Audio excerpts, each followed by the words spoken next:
Hi guys, it's Toys Collectors, and today we're gonna open this 4 Easter egg.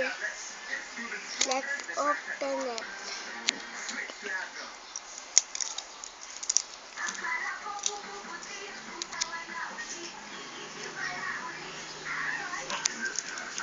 Two little accessories and candy.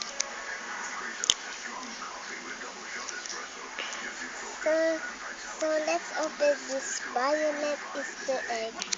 I mean purple.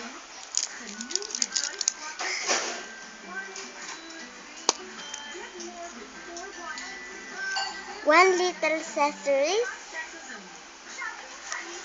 and candy. Let's open this big Easter egg.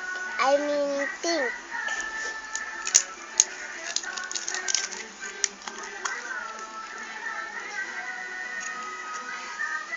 Two little accessories and candy. Purple Easter egg.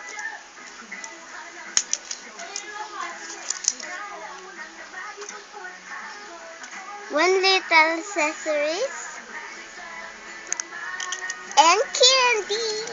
Well guys, thanks for watching my videos and stick with the like for toy surprises like it on Kids Toy Collector. Thanks guys.